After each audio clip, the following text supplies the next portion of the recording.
Assalamualaikum warahmatullahi wabarakatuh. Selamat datang di YouTube channel @kunbarmnj official, kanal pembelajaran dan main bareng by OB Management.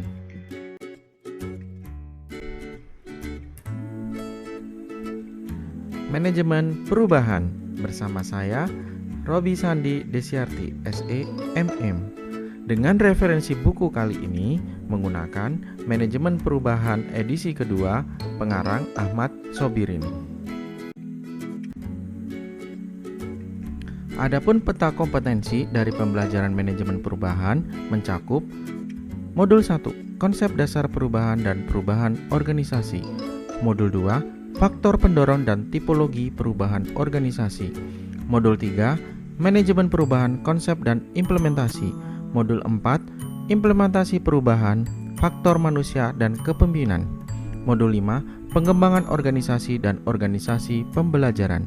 Modul 6, manajemen pengetahuan dan inovasi organisasi.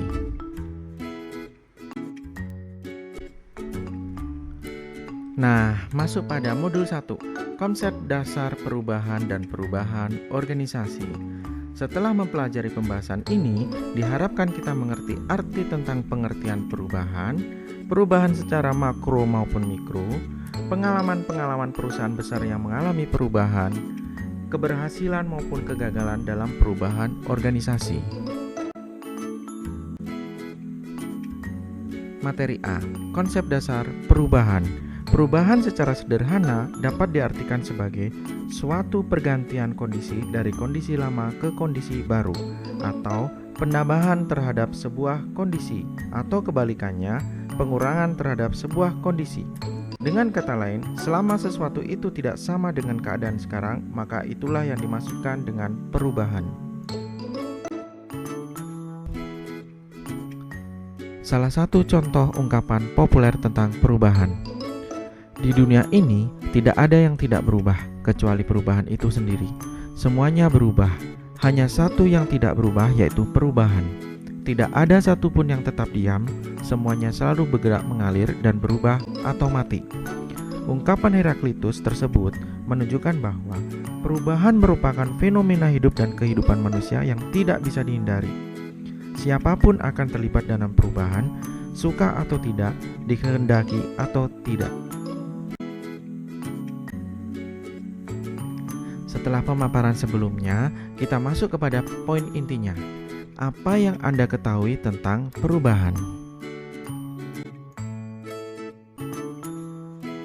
Contoh perubahan bisa dilihat pada gambar berikut.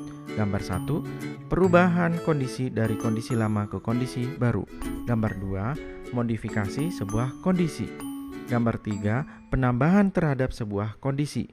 Gambar 4, pengurangan terhadap sebuah kondisi. Dapat disimpulkan bahwa perubahan organisasi secara sederhananya dapat diartikan sebagai pembahasan mengenai mengapa, kapan, dan bagaimana organisasi melakukan perubahan menurut Hatch 97.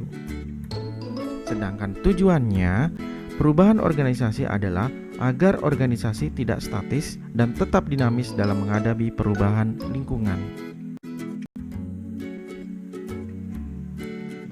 Masuk ke pembahasan perubahan dan ketidakpastian. Ada pepatah yang mengatakan bahwa di dunia ini hanya dua yang pasti, yaitu kematian dan membayar pajak. Selain kedua hal ini, semuanya hampir pasti penuh dengan ketidakpastian, termasuk di dalamnya yang berkaitan dengan perubahan. Identik dengan perbedaan. Perubahan selalu dikaitkan dengan ketidakpastian. Boleh jadi yang tidak pasti adalah penyebabnya. Karena lingkungan selalu berubah sehingga menuntut kita untuk berubah, atau hasilnya tidak pasti, bisa jadi hasil perubahan lebih baik atau bahkan lebih buruk. Selanjutnya, respon terhadap perubahan. Masyarakat yang terlibat dan dilibatkan dalam perubahan merespon perubahan dengan sikap beragam. Sikap ini muncul karena adanya ketidakpastian dalam perubahan. Ada 5 strategi yang bisa dilakukan untuk menghadapi ketidakpastian dan ketidaktahuan perubahan. Yang pertama, negatif strategi, dengan cara menutup diri atau menolak perubahan. Yang kedua, hedonis strategi, terbawa arus perubahan, dan berusaha menghilangkan pengaruh masa lampau. Yang ketiga, fatalistik strategi, berusaha bertahan hidup hanya sebatas survival. Yang keempat, pragmatis strategi, bertahan hidup hanya sebatas sementara dengan cara menyiasati.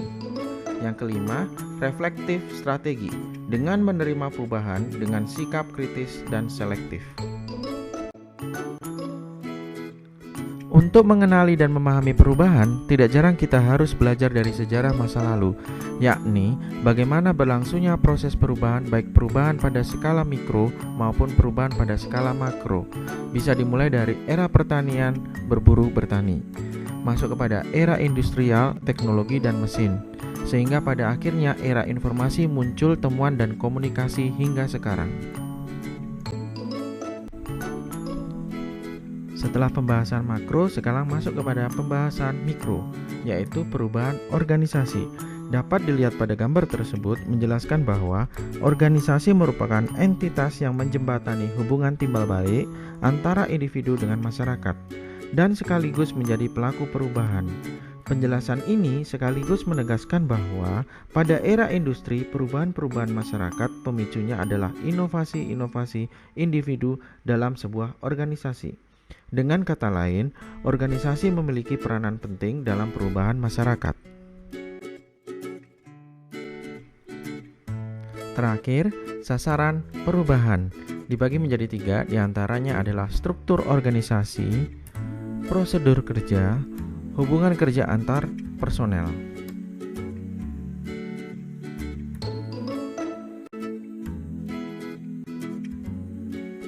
Terima kasih atas perhatiannya, dan jangan lupa dukung terus kanal pembelajaran channel YouTube @kunbarmnj official. Bye bye.